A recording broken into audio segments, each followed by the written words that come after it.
नमस्कार, आप देख रहे हैं आई इंडिया और मैं हूं डॉक्टर पंकज सिंह गौर। और आज आई इंडिया के स्टूडियो में खास मेहमान आए हैं। आप सभी का परिचय कराते हैं और फिर चर्चा को आगे बढ़ाते हैं। आपका नाम है प्रदीप सिंह चौहान, जो गन्ने की राजनीति करने के लिए जाने जाते हैं। आप 18 साल से चेयरमैन रहे और 3 साल तक रामगढ़ जब गन्ना समिति बनी तो उसके फाउंडर डायरेक्टर रहे। अब तो आप जान ही गए होंगे और साथ ही कोऑपरेटिव जो सोसाइटी होती है उसके भी चेयरमैन रहे। तो ऐसे में जो गन्ने की राजनीति है उसको बखूबी जानते हैं। आज इसी पे चर्चा करेंगे। दरअसल उत्तर प्रदेश में 9 साल के अंतराल के बाद जो गन्ना समिति के चुनाव होने हैं उसको लेकर हम तमाम बातें जानेंगे, तमाम लोगों की जानकारी में लाएंगे कि चेयरमैनों का काम क्या होता है असली और कैसे चुनाव होते हैं और मौजूदा परिवेश में क्या चुनाव ये होंगे समय पर। इन तमाम बातों को हम आपके सामने रखेंगे चर्चा के दौरान। पहले तो हम आपका बहुत बहुत स्वागत करते हैं। नमस्कार। चौहान साहब, मेरा पहला सवाल ये है कि गन्ना समितियों के जो चुनाव 9 साल के अंतराल बाद होने जा रहे हैं, ऐसे में क्या लगता है आपको, क्या गन्ना समितियों के चुनाव जो घोषित हुए हैं, जिनका कार्यक्रम घोषित हो गया, ये समय पर हो जाएंगे? डॉक्टर साहब, जो माहौल चल रहा है कि 9 साल से चुनाव न हो पाना, ये भी एक बहुत बड़ा नाकामी है, फेल्योर है कि किसानों की चीज़ है और उसमें क्या सोचना समझना। किसानों के बीच का आदमी आए, उनका प्रतिनिधित्व करे, उनकी समस्याएं दूर हों। सवाल ये है कि आज भी चुनाव जो चल रहे हैं उठा पटक टिकटों की चल रही है। चुनाव तो आगे है लेकिन अभी तो टिकट की ही लड़ाई चल रही है। तो 9 साल से जब चुनाव नहीं हुआ तो अभी हमको तो नहीं लगता कि जल्दी चुनाव हो पाएंगे, क्योंकि गुटबाजी का बोलबाला बहुत है और टिकट की मारामारी में तमाम लोग नेता जो बड़े हैं वो इन्वॉल्व हो चुके हैं। वो अपनी प्रतिष्ठा की लड़ाई बना चुके हैं, अपनी प्रतिष्ठा की बात बना चुके हैं, सबके मनचाहे प्रत्याशी हैं। और ऐसा हमको तो ये लगता है, हम तो उस दौर के चेयरमैन रहे जो कि किसानों के प्रतिनिधि होते थे, किसानों की बात होती थी, गन्ना कांटों की बात होती थी, गन्ना मूल्य की बात होती थी। आज तो सिर्फ पद की बात है। लोग बस बनना चाहते हैं और उनका उद्देश्य क्या है उसके पीछे, ये तो वही बता सकते हैं। जी, तो देखिए, जो पहले का चेयरमैन होता था और आज का जो चेयरमैन बनने के लिए आतुर दिखाई देता है, वो क्यों आतुर दिखाई दे रहा है ये बता रहे हैं। लेकिन मेरा फिर एक बार सवाल आपसे यही है कि आपने सवाल ये खड़े कर दिए हैं कि जो गन्ना समितियों के चुनाव का कार्यक्रम घोषित हुआ है, टिकट को लेकर भारतीय जनता पार्टी में जो मारामारी चल रही है, आपको लगता है कि ये इससे चुनाव टल सकते हैं? हमको तो पूरा अंदेशा है कि चुनाव इस मारामारी भाजपा बचने के लिए, अपनी पोजीशन बचाने के लिए चुनाव को टाल सकती है। ये चुनाव गन्ना का एक देहात की कहावत है कि गुड़ भरी हंसिया साबित हो रही है और ना लुगलते बन रही है ना लीलते बन रही है, और दोनों तरह से ही भाजपा को इसमें नुकसान होना तय है। जी, अच्छा, ये माना भी गया है जिस प्रकार साधन सहकारी समितियों के चुनाव हुए और उसके बाद जो परिणाम लोकसभा चुनाव के आए, तो उन समितियों के चुनाव का भी खामियाजा क्या भारतीय जनता पार्टी ने भुगता? जो चुनाव का ढंग पकड़ा इन्होंने, जैसे कि जो लड़ना चाहता था प्रपत्र टा ही नहीं मिला, जो चुनाव अधिकारी था वो किसी के कब्जे में चला गया, सारे पेपर उनके पास, मन चाहे लोगों को अध्यक्ष वगैरह बना के उन्होंने रखा। तो इसका बहुत दुष्परिणाम पड़ा जो आपको लोकसभा में देखने को मिला। और इसका दुष्परिणाम ये होएगा कि आगे भी लोग समझ रहे हैं अगर भाई ये तो अपने आप मन का बना लेंगे। लखनऊ से चेयरमैन तय हो रहा है और कौन टिकट का दे रहा है, कौन काट रहा है, जनता यही नहीं समझ पा रही है। तो ये माना जाए प्रदीप सिंह चौहान जी, आपने भविष्य को भांप लिया है। केंद्र और प्रदेश में भारतीय जनता पार्टी की सरकार है और आप कांग्रेस के पाले में चले गए हैं, कांग्रेस को ज्वाइन कर लिए। जी डॉक्टर साहब, ऐसा था कि हमारे पिता, हमारे सब लोग कांग्रेसी थे, लेकिन किसी कारणोंवश हम आए और देखा माहौल, लोग अंदर से खुश नहीं हैं। खुश नहीं है ये चीज़ ये लोग भाप भी नहीं पा रहे हैं। कोई इनको बता भी नहीं सकता कि हाथी मर गया है राजा साहब, कोई बताने वाला नहीं है, कोई सुनने वाला नहीं है।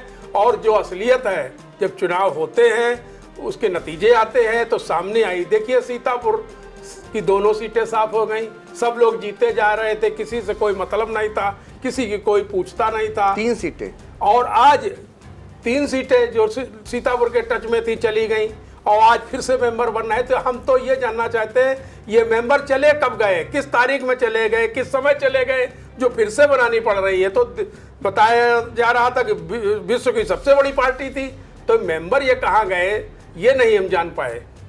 मेंबर कहाँ गए ये नहीं जान पाए। एक सवाल और उठता है कि आपने चुनाव को देखा होगा, भारतीय जनता पार्टी के तमाम हेलीकॉप्टर उतरते हुए देखा होगा। सीतापुर में ही प्रधानमंत्री नरेंद्र मोदी आते हैं और गृह मंत्री अमित शाह से लेकर कई स्टेटों के मुख्यमंत्री आते हैं और विपक्ष की तरफ से एक भी हेलीकॉप्टर नहीं आता है, फिर भी सांसद आपके बन जाते हैं। कारण क्या है? ये एक ऐसा सिस्टम बना कि जो कहना नहीं चाहिए, विपक्षियों की कोई मीटिंग होने ही नहीं दी गई और इतने दबाव बना दिए गए कि उन लोगों की मीटिंग नहीं हुई और ये चीज़ पब्लिक जान गई। जब पब्लिक जान गई तो सारा वोट, कांग्रेस यहाँ कहाँ थी, जो कांग्रेस का एमपी जीत गया यहाँ कहाँ थी, है सब चल रहा था बढ़िया इनका खेल, लेकिन हार गए, अयोध्या में हार गए। सब कुछ चल रहा था बढ़िया, मंदिर बना दिया, सड़कें बना दी, सब बना दिया, लेकिन जो संवादहीनता हो रही है बीजेपी की लोगों से, जो मंचों पे लोग हैं, जो हेलीकॉप्टर में लोग हैं, लोगों से, आम आदमी से, किसान से, मजदूर से, नौजवान से, वंचित से संवादहीनता है। जो लोग सांसद रहे, जो लोग विधायक रहे, वो सिर्फ अपने चंद लोगों के बीच में अपनी राजनीति कर रहे हैं, जिनमें कि ज़्यादातर उनके जो हैं, उनके बजट को, उनके फंड को यूटिलाइजेशन वाले हैं, वही उनके करीबी हैं और आम आदमी, संभ्रांत आदमी या कोई वैसा आदमी बहुत दूर है, वो पकड़ के बाहर है, उनके रडार में वो नहीं आ पा रहा है। इनके फेल होने के मुख्य कारण यही है कि आम लोगों से इनकी सहमत नहीं बन पा रही है। चलिए, ये तो हार जीत की बात हो गई। गन्ना समितियों की बात करते हैं तो सीतापुर में 6 गन्ना समितियां हैं। क्या कुछ चल रहा है, लोग जानना चाहेंगे, क्योंकि आप स्वयं जो 18 साल तक चेयरमैन रहे, आप चुनाव लड़ेंगे कि नहीं लड़ेंगे और समितियों पर आप जानकारी रखते हैं, मुझे पता है। क्या कुछ चल रहा है? देखिए, इस व्यवस्था में चुनाव लड़ पाना बहुत कठिन है। पहले तो टिकट मिले, फिर डेलीगेट डायरेक्टर बने, तो ये खेल जो है 50 लाख का हो जाएगा और गन्ना में इतनी गुंजाइश नहीं है। गन्ना का रेट 5 साल में 20 रुपए बढ़ा है, तो जो लोग इसको व्यवसाय के रूप में ले रहे हैं, जो लोग इस पे को प्रतिष्ठा बनाए हैं कि हम चेयरमैन हो जाएं, पर्ची वाले चेयरमैन बन जाएंगे, किसान वाले नहीं बन पाएंगे। देखिए, हमारा कार्यकाल ऐसा रहा कि गन्ना, हमारे टाइम में तो गन्ना इतना ज़्यादा हुआ, अब तो गन्ना का जो है गिरावट है, उसमें रकबे में गिरावट हो रही है। आगे चल के चीनी मिलें भी प्रभावित होंगी और चुनाव का मैटर ये है कि डेलीगेट बनते थे। पहले तो किसान होते थे जो गन्ना के हैं, उनमें ललक होती थी, उमंग होती थी, वो डेलीगेट बनते थे जो गांव में होते थे। और फिर उसके बाद डेलीगेट अपना एक जो मेहनत करता था उन लोगों के लिए, उसको डायरेक्टर बना लेते थे, जिसको संचालक कहते हैं।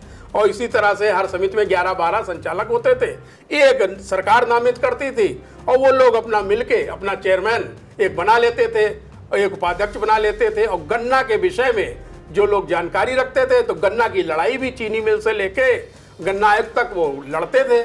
लेकिन अब वो सब व्यवस्थाएं अब कोई सुनता ही नहीं है किसी की, तो सब अघोषित है, सब अपने आप हो रहा है, आप बोलिए कुछ ना। तो ये सब जो बातें नई आई, जो नया डेवलपमेंट है, उसमें किसान बहुत कमज़ोर अपने को महसूस कर रहा है। तो ज़्यादा रुचि भी लोग नहीं ले रहे हैं गन्ना के चुनाव में। आंख लगाए हैं किसका टिकट होगा, वो तो जीत ही लेगा। जैसे कोऑपरेटिव के लोग जीत गए, वही पदाधिकारी, वही लोग, वही जीत जाएंगे, वही बैठ जाएंगे। उतना आसान है? कोऑपरेटिव का चुनाव थोड़ा सा अलग होता है, इसका चुनाव थोड़ा अलग होता है। इसका चुनाव बहुत टिपिकल है गन्ने का। जो डेलीगेट है, अगर बनेंगे तो डेलीगेट अपने तरह तरह के विचारधारा के लोग आते हैं। जो डायरेक्टर आते हैं वो विचारधारा, फिर उनको आप कैसे वो करेंगे, जो चेयरमैन आप बनेंगे। तो ये एक बहुत बड़ा सिस्टम है ये कोऑपरेटिव का। ये जो है सिस्टम, जो लोग जानते हैं वो उस पैटर्न पे काम करते हैं। जो कोऑपरेटिव और पंचायत दो ही से राजनीति शुरू होती है। कोऑपरेटिव वाली राजनीति जो है डिफरेंट है, उसको समझना पड़ेगा, उसको जानना पड़ेगा, तब उसमें लोग हाथ डालें। पार्टी का टिकट लेके सिर्फ सोचे हम जीत लेंगे, तो हो सकता है कि मुंह की भी खाए जाएं। अच्छा, एक सवाल जो सभी लोग जानना चाहते हैं, गन्ना समितियों के जो चेयरमैन होते हैं, क्या ये मलाईदार पद है? क्योंकि बहुत सारे जनप्रतिनिधि अपना बनाना चाहते हैं चेयरमैन। आप देख ही रहे मारामारी चल रही है, तो क्या लगता है आपको, आप इतने लंबे समय से चेयरमैन हैं, मलाईदार पद है ये मलाईदार पद धीरे धीरे बनाया जा रहा है, क्योंकि ये चीनी मिलों से संबंधित है। तो चेयरमैन के माध्यम से अगर चीनी मिल का गला दबाया जाएगा तो कुछ ना कुछ तो लाभ हासिल होएगा। दूसरे, गन्ना का व्यवसाय जो लोग करते हैं, एक गन्ना का व्यवसाय का ट्रेंड चल रहा है, तो वो जो है अगर शुरू कर देंगे तो निसंदेह अच्छी कमाई हो जाएगी।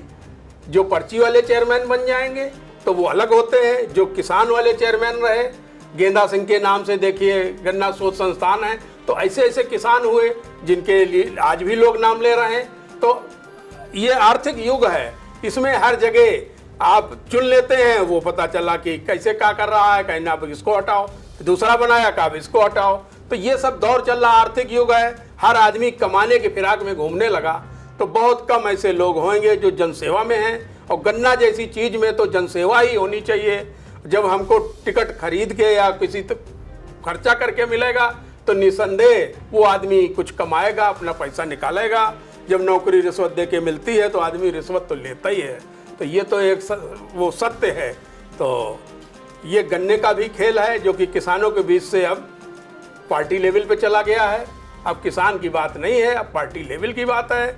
अब प्रयोग है, सरकार कर रही है, अब देखिए उसके कितने नफे हैं, कितने नुकसान है। नया प्रयोग है, ऐसा कभी नहीं होता था कि गन्ना के भी टिकट दिए जाएं।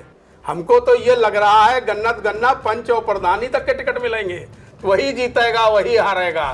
तो एक ये सिस्टम बन रहा है। लेकिन तो अब इसी से जुड़ा हुआ सवाल जरा ले लीजिए। आपने देखा होगा कि भारतीय जनता पार्टी ये दावा करती है कि सबसे ज्यादा विधायक उसके सीतापुर में थे, सभी जानते हैं, सांसद भी उसी के थे, उसी पार्टी के थे। चेयरमैन का भी दावा करती थी कि जो निकाय के चेयरमैन हैं ज्यादा उसके जीते हैं, कहीं सिंबल पर जीते हैं, कहीं समर्थित हैं। और ब्लॉक प्रमुख जो 19 विकास खंडों में हैं, उनमें से 17 ब्लॉक प्रमुख उसके अपने हैं। इसके अलावा दावा ये था कि जिला पंचायत का अध्यक्ष भी उनका अपना है। ये सब तमाम दावे, जिला पंचायत सदस्य भी उनके अपने हैं, होने के बावजूद नतीजा क्या आया लोकसभा चुनाव में? ये लोग जितने थे सिर्फ दिखावा के लोग रहे, दिखावा का प्रदर्शन करते रहे। मंत्री जी, सांसद जी, विधायक जी आ गए तो उनके गाड़ियों के पास ये अपने आमदरफ्त रही इनकी, वहीं इनकी सेल्फी, वही फेसबुक। ज़्यादातर काम लोकसभा चुनाव का फेसबुक और व्हाट्सएप के जरिए ही हुआ। गाँव में किसानों में कोई वोट मांगने नहीं गया, ना उनकी बात सुनी, ना उनकी समस्या का निराकरण इन्होंने किया। तो एक दूरी इन्होंने बना ली। आप अगर परिवार में दूरी बना लेंगे तो आपका परिवार विकटित हो जाएगा। नहीं तो ये मानते हैं आपकी जैसे इतने सारे लोग होने के बावजूद अब गन्ना समितियों के अगर चेयरमैन भी भारतीय जनता पार्टी को हो जाएंगे तो क्या उनको कोई फायदा मिलता वो दिखाई देगा? क्योंकि आगे चलकर 27 में विधानसभा के चुनाव हैं। ये अगर जबरदस्ती इस ढंग से बनाते हैं तो इससे इनको बहुत बड़ा नुकसान होएगा। और हमको तो ये भविष्यवाणी होएगी, हम नहीं कहते, इसका इनके विधानसभा के चुनाव पे बहुत ही विपरीत असर पड़ेगा। विधायक लोग जो है, गन्ने का क्षेत्र है, लोग गन्ना से जुड़े हैं, उसमें भी चर्चाएं शुरू हो चुकी हैं। और अगर वो इस ढंग से अपना करते हैं ज़बरदस्ती वाला कि किसी को हम लड़ने नहीं देंगे, प्रपत्रता नहीं मिलने देंगे, जैसे कोऑपरेटिव में किया, कोई लड़ने वाले को वही नहीं मिला, कागजे नहीं मिला, जिसको चाहा वो अध्यक्ष हो गया। तो अगर ये सब चीज़ें ज़बरदस्ती वाली हैं तो काहे का लोकतंत्र है? आप नामित कर दीजिए, दिखावा काहे का करिए कि हमारे यहाँ चुनाव हो रहा। आप एक चेयरमैन नामित कर दीजिए, एक डिप्टी चेयरमैन नामित कर दीजिए, विधायक कर दीजिए, सांसद कर दीजिए नामित, जिला पंचायत अध्यक्ष कर दीजिए। जब आपके फेवरेबल कभी परिस्थिति आए तब चुनाव कराइए। तो हमको तो नहीं लगता जो दिन आ रहा है, इस तरह के जो हथकंडे ये लोग सलाह दे रहे हैं, पता नहीं कौन सलाह देने वाले, जो सलाह दे रहे हैं उससे पार्टी की छवि बहुत गिरती चली जा रही है। अच्छा, ये मानते हैं आप जिसकी सरकार आती है, आप तो बहुत दिनों से राजनीति करते आ रहे हैं, बसपा की भी सरकार रही, समाजवादी पार्टी की सरकार रही हम लोगों के सामने, और भारतीय जनता पार्टी की सरकार है, जिसकी सरकार आती वो ऐसा ही करती है, ये मानते कि नहीं? कमोवेश करते हैं, लेकिन मायावती के टाइम में और सपा के टाइम में जितने गन्ने के दाम बढ़े उतने कभी नहीं बढ़े। और एक तरह से समझिए कि चीनी मिल भी चलवाने में अखिलेश जी का योगदान रहा, नहीं चीनी मिलें बहुत बुरी तरह प्रभावित हो गई थी, रहा योगदान। अब तो 5 साल में सिर्फ 20 रुपए बढ़े हैं। मजदूरी का क्या स्तर है, कृषि के सामानों का देखिए कितनी महंगाई है। तो चीनी मिलें भी चलें, किसान गन्ना भी बोएं, अगर ये नीत रीत रहती है तो बहुत अच्छा है। किसानों को तो वाजिब दाम गन्ने के नहीं मिल रहे हैं। दो जो सरकारें आपने जिक्र किया, मायावती के टाइम भी ज़बरदस्त गन्ने के दाम बढ़े, अखिलेश के टाइम भी ज़बरदस्त बढ़े। चीनी मिलों को प्रोत्साहन उन्होंने दिया, जो चीनी मिलें चली, एक ऐसी व्यवस्था बनाई, नहीं तब बुरी तरह से भारतीय लड़खड़ा जनता गई पार्टी थी। कहती है कि भुगतान में वो नंबर 1 है। आप बताइए जरा, आप समिति से जुड़े हैं। वो कहती है किसानों के भुगतान को, जो उनकी टाइम बाउंडेशन है, उसमें वो नंबर 1 है। ये बात उनकी सही है। जब 5 साल पुराने भुगतान हम दे रहे हैं, एक चीनी मिल से 4-5 चीनी मिलें हो गई, और किसान की कितनी तरक्की हुई, केसीसी एक बार में जमा नहीं कर सकता, नहीं कर पा रहा है। भाई 5 साल में 20 रुपये बढ़ाए तो 4 रुपये साल पड़े है। रामगढ़ देख लीजिए, हमारे जिले की रामगढ़ जवाहरपुर हो गई, निगो हो गई, उधर को वो भी खरीद ली, बकौली भी खरीद ली। किसान की देखिए 5-10 साल में क्या हालत है। कहते हैं कि आय दूनी, लेकिन काहे से आय दूनी हो रही है, हमको तो नहीं लग रहा। हम भी गन्ना किसान हैं। आप प्रगतिशील किसान भी माने जाते हैं। एक इसी से जुड़ा हुआ मेरा अगला सवाल ये है कि जो लागत अब गन्ने की हो रही है और उसके बाद उसकी छिलाई, जब उसे छीला जाता है और मिल में पहुंचाया जाता है, तो क्या वो लागत जितने मूल्य है मौजूदा समय में गन्ने का, वो निकल पा रही है? नहीं, देखिए गन्ना की बुवाई बहुत महंगी है, गन्ना की खाद दवा बहुत महंगी है, गन्ना की फिर गुड़ाई बहुत गर्मी में। हम चाहते हैं जरा तुलना बता दीजिए, आंकड़ों में बता दीजिए, ताकि लोग समझ पाएं कि पहले लागत 1 एकड़ में गन्ने की कितनी लगती थी और जब मिल तक पहुंचाते हैं तब कितना खर्च हो जाता था, अब कितना हो जाता है। देखिए तब गन्ना छिल जाता था 20 रुपये 25 रुपये में, अब गन्ना छिलता है 70 80 100 रुपये तक, तो 4 गुनी तो छिलाई हो गई। गुड़ाई जो है, गर्मी में लेबर काम ही नहीं करता है क्योंकि गर्म लगता है। वो जमाने चले गए, नए लड़के आए, वो अपना हाई फाई हैं, दूसरे प्रदेशों में चले जाते हैं, तो गन्ना की समस्या आई। गुड़ाई की 1000-1200 रुपये बीघे का रेट चल रहा है, जो कि 300 रुपये में होता था, तो 4 गुनी लागत आई।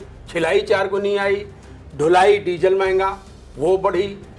तो ये सब चीज़ें जो आई, सिंचाई, लेबर हर जगह चाहिए, लेबर कहीं आए नहीं। लेबर कोई रही, इतनी बड़ी आबादी, लेकिन लेबर नहीं है, लेबर दूसरे प्रदेशों में है, चला गया, सब पलायन कर गया। तो सरकार को चाहिए जैसे कि किसानों को लेबर भी दे, लेबर की व्यवस्था करे, चाहे नरेगा के माध्यम से करे, चाहे कोई और अपना विकल्प खड़ा करे।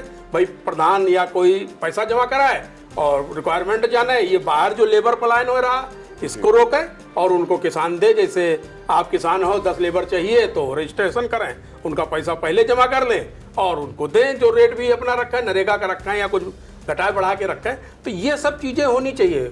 पशु जो हैं उनका चाहिए, इनको करें। तो खेती सिर्फ गन्ना पे रह गई निर्भर, गन्ना बोलो या सब आदमी देखिए, एक चुनाव होता है सब पर्चा डालने लगते हैं, बीटीसी है तो सब डाल दिए, प्रधान है तो सब डाल रहे हैं। तो बेरोजगारी इतनी ज़्यादा है।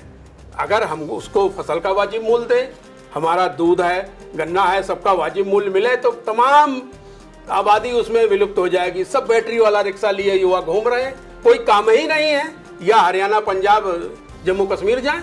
तो ये सब चीज़ें जो हमारा कोई देख नहीं रहा, हमारे जनप्रतिनिधि भी इस पे बैठ के चर्चा नहीं करते हैं कि क्षेत्र के संभ्रांत लोगों के पास बैठे हैं और कहें कि रोजगार के क्या अवसर हो सकते हैं। आप दूध का प्लांट लगा दीजिए, 60 रुपये 55 रुपये में दूध लीजिए, देखिए कितना दूध का उत्पादन हो।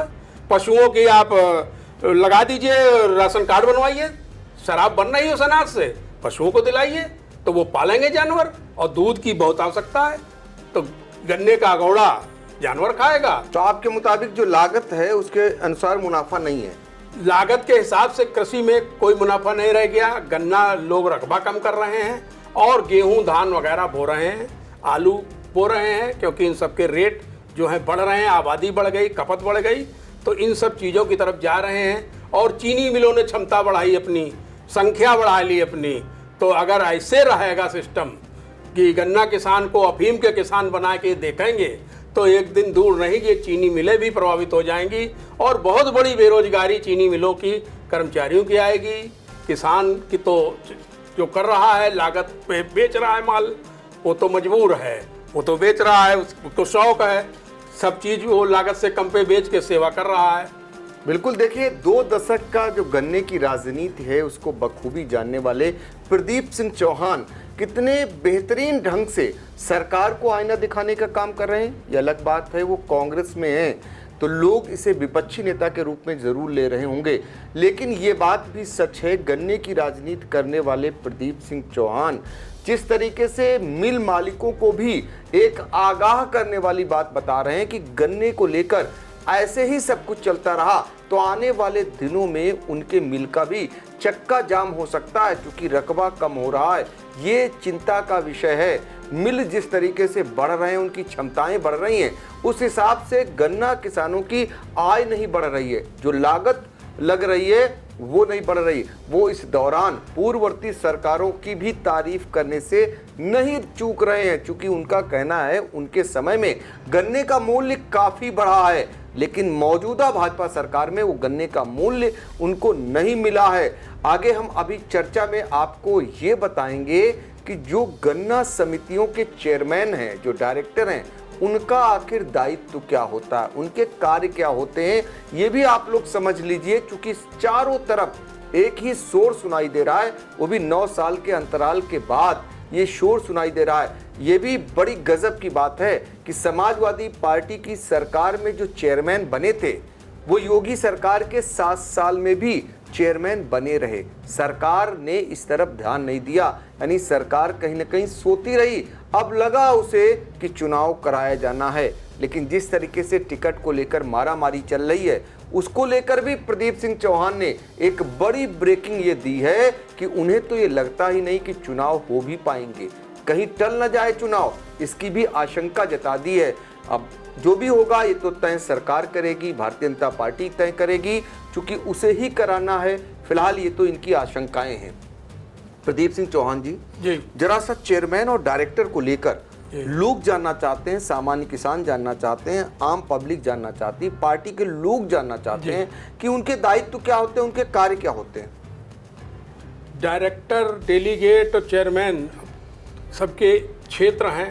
वो एक निजी, एक व्यक्तिगत क्षेत्र से डेलीगेट है अपनी ग्राम सभा से, तो जहाँ 100 से ज़्यादा हैं वहाँ 2 होते हैं। तो वो अपने गांव में जो गन्ना किसान हैं उनका वो सर्वे देख ले, जब सर्वे करें उनका रकबा देख ले, उनकी प्रजाति देख ले, और उनकी कोई दिक्कत है तो उसको कंप्यूटर में जो फीडिंग होती है उसको देख के हल करें। ना बन पाए तो वो अपने संबंधित डायरेक्टर, जो कई गाँवों से निर्वाचन क्षेत्र से एक होता है, उससे वो संपर्क करते हैं कि भाई देखिए ये ऐसे ऐसे गांव में इस आदमी का गन्ना छूट गया, रकबा छूट गया, या प्रजाति सही नहीं लिखी, या इसकी ये कमी है, तो वो डायरेक्टर लोग भी देख लेते हैं। तीसरा जो चेयरमैन है वो सबका वो टाई अप करके, और जो सुरक्षण होती है कि जहाँ किसान चाह रहे हैं, जहाँ करीब है वो एरिया उस मिल को दिया जाए। जैसे हमारे यहाँ कमलापुर मिल बंद हो गया, तो अब हर क्षेत्र के किसानों ने चाहा कि कहाँ कहाँ गन्ना जाए। खैराबाद साइड का हमारा गन्ना था तो हरियाणा को दे दिया गया, इधर सिंधौली साइड का था तो इधर चला गया हैदरगढ़, बिस्वा रोड का था तो बिस्वा चीनी मिल को दे दिया गया, कुछ जवाहरपुर करीब था, जवाहरपुर धरैचा वगैरह दे दिया गया। तो जो क्षेत्र में जहाँ किसानों की राय बनी, डायरेक्टर की राय बनी, किसानों के हकों को देखते हुए वो किया गया। और लेकिन कभी कभी इतना प्रेशर आया कि हम लोगों का लिखा हुआ नहीं होता था और मनचाहे ढंग से लखनऊ से ही क्षेत्र का वो रिजर्वेशन कर दिया जाता था। पहले की सरकारों में ऐसा नहीं था, जो हम लिखते थे, तमाम ऐसे गन्ना आयुक्त हुए वो जो लिखते थे वही डिटो करते थे। लेकिन अब ये चीज़ धीरे धीरे खत्म हुई। 2020 में, कहने को तो हम चेयरमैन आज भी कहे जा रहे हैं, लेकिन 2020 से हमारी पावर लेके भुसरेड्डी साहब एक प्रमुख सचिव गन्ना हुए, उन्होंने डीसीओ साहब को दे दी। 2020 से पावर चली गई, आज 24 है, अभी भी गन्ना का चुनाव नहीं हो पाया है। 4 साल हो गए, इतनी मजबूत सरकार और किसानों की गन्ना की संस्था का प्रतिनिधित्व नहीं हो पाया। भाई चलिए, हमारी पावर आपने डीसीओ को दे दी, जिला गन्ना अधिकारी को दे दी, लेकिन आप चुनाव तो करा देते, किसी को भी बना लेते, लेकिन वो भी 4 साल हो गए, आज भी उसमें करवटें हो रही हैं। तो अब क्या कहा जाए। अच्छा, एक बड़ी बात आपने अभी कही थी कि मौजूदा परिवेश में आप चुनाव नहीं लड़ेंगे, जो स्थितियां हैं उसमें आपने आज घोषणा की कि आप गन्ना समितियों के चुनाव आप नहीं लड़ेंगे। लेकिन आप जरा ये भी बता दीजिए कि अक्सर देखा गया है गन्ना समितियों के चेयरमैन का बोर्ड और गाड़ी और तमाम सुविधाएं तो क्या मिल की तरफ से प्रोवाइड होता है या इन्हें अधिकतर रूप से मिलता है, क्या है? ये देखिए, एक दो तरह के चेयरमैन हैं। एक तो चूतिए कहे जाते हैं जैसे हम हैं, किसी से कुछ नहीं लेना देना। ये शब्द थोड़ा सा गाली हो जाएगा। हाँ, मतलब बेवकूफ कहिए, कुछ कहिए। और कुछ ऐसे होते हैं जो कट्टा पिस्तौल वाले होते हैं, वो गए चीनी मिल में धमक बनाई तो कुछ उनका ठेका हो गया, कुछ उनका कुछ हो गया, कोही ढोने लगे, मैली ढोने लगे, तो वो व्यवसायिक हो जाते हैं। तो जो व्यवसायिक हो गए तो वो फिर क्या है, फिर तो सब माला ही माल है। ईमान की पनाह में बैठी थी दुश्वारियाँ, ईमान क्या बिका कि मुकद्दर संवर गया। तो सब तरह के लोग हैं राजनीति में। अब तो दुर्लभ हैं, लेकिन पहले हुआ करते थे। ऐसे गुरुओं के हम शिष्य भी रहे, जो निर्विवाद रहे, जो पब्लिक के साथ भी रहे। बिल्कुल। देखिए, गन्ना की राजनीति पर हम चर्चा कर रहे हैं। आखिरी सवाल के साथ इसका समापन भी करेंगे। आखिरी मेरा सवाल ये है कि आप जब गन्ने की राजनीति कर रहे हैं, दो चीनी मिलें आपने देखा सीतापुर की बंद हो गई, आपके समय में ही बंद हुई, महोली चीनी मिल और कमलापुर चीनी मिल। पहले तो चर्चा होती थी कि सरकारें इनको चलाने के लिए प्रयास कर रही। पिछले दिनों देखने को मिला, शुरुआती जब भारतीय जनता पार्टी की सरकार थी तो उसमें भी ये कवायद हुई। अब तो चर्चा ही बंद हो गई कि ये चीनी मिलें चलेंगी या नहीं चलेंगी। देखिए, महोली तो चल ही नहीं पाएगी। ये 10 लाख रुपए बकाये पे बंद हुई, और कमलापुर चीनी मिल पर बकाया तो 11 करोड़ था, लेकिन वो अपनी दूषित प्रणाली की वजह से बंद हुई। और ये चल भी सकती है, लेकिन ये चुनाव के टाइम जब भाषण होते हैं तब ये चलने लगती है, फिर चुनाव के बाद ये टाइफिस हो जाती है। महोली क्यों नहीं चल पाएगी? महोली तो ऐसी जगह पे है कि वहाँ पे तो कुछ रह ही नहीं गया है। उससे अच्छा तो कोई मिल चलाएगा तो कहीं जगह लेके चला लेगा, इतना एरिया भी नहीं वहाँ पे है, तो वो तो चल पाना बहुत मुश्किल है। ये कमलापुर चल सकती है, और इसको चलवाने के लिए हम प्रयास भी किए। एक अप्रवासी इंग्लैंड के थे, तो उन्होंने हमसे संपर्क भी किए कि ये हमको दिला दीजिए। इन्होंने 19 करोड़ की ली है, हम 50-60 करोड़ दे देंगे, और जो किसानों का 11 करोड़ बकाया है वो भी हम दे देंगे। तो हमने जो मिल देख रहे थे उनसे हमने वार्ता की और पूछा, तो उन्होंने कहा कल बताएंगे, परसों बताएंगे, टालते रहे।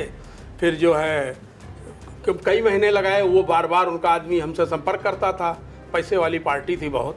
तो इनसे फिर कहा, कई बार कहा, फिर बाद में बोले मालिक हमारे कह रहे हैं कि हमको इस मिल से मोहब्बत हो गई है। तो हमने कहा मोहब्बत हो गई तो बड़ा गड़बड़ है, अब कुछ हो ही नहीं सकता, मोहब्बत के बाद तो सब बेकार हो जाता है। तो वो चीनी मिल आज भी वैसे ही पड़ी हुई है, और अब जो समय आ रहा उसमें तो चीनी मिल चल पाना बहुत कठिन है। सारी चीनी मिलों ने अपनी पेराई क्षमता बढ़ाई है, गन्ना कहाँ से लाओगे? गन्ना का यदि लाभकारी मूल्य मिले, गन्ना का अगर कोई सरकार नियंत्रण थोड़ा वैसा करे। जबकि अब आप देख रहे होंगे एथेनॉल भी बनाती हैं मिलें, आय के उनके स्रोत बढ़ गए हैं। पहले ही होता था, में दाम आ रहे हैं जी, बिजली बना रहे हैं, एथेनॉल बना रहे हैं, और केमिकल बना रहे हैं, शीरा बगास, इसके सबके मैली सबके पैसे मिल रहे हैं। लेकिन सिर्फ इनका पाप ये है कि सिर्फ ये किसान को नहीं दे रहे हैं, यही इनका जो है माइनस पॉइंट है, और यही एक समस्या है। बिल्कुल। तो देखिए, बहुत सारी चर्चाओं को लेकर, बहुत सारी बातों को लेकर जो बहुत सारे लोगों को नहीं पता होगा, दो चीनी मिलें जो बंद हो गई, आपने पूरी तरीके से कह दिया कि कमलापुर तो चालू होने की गुंजाइश है, लेकिन महोली चीनी मिल चल ही नहीं सकती है। और सबसे बड़ी बात यह है कि क्षमताएं बढ़ाई हैं, और सीतापुर जनपद का जो गन्ना है वो गैर जनपदों की कई मिलों को सप्लाई हो रहा, ये दो चीनी मिल बंद होने से, यानी महोली और कमलापुर। तो गन्ने की राजनीति को लेकर हमने चर्चा की, मिलों को लेकर चर्चा की, सरकारों का क्या नजरिया है उसको लेकर हमने चर्चा की, और चुनाव जो होने जा रहा है उस पर भी क्या बादल मंडराए हुए हैं इसको लेकर भी हमने चर्चा की। क्योंकि आज की खबर ये महत्वपूर्ण है आज के परिवेश की, इसीलिए हमने एक अनुभवी जो चेयरमैन हैं अभी तक उनसे मैंने चर्चा की, और आगे भी हम ऐसी खबरों को आप तक पहुंचाते रहेंगे। तो चलिए, बने रहिए आई इंडिया के साथ। और चौहान साहब, आपने बातचीत की, आपका बहुत बहुत धन्यवाद।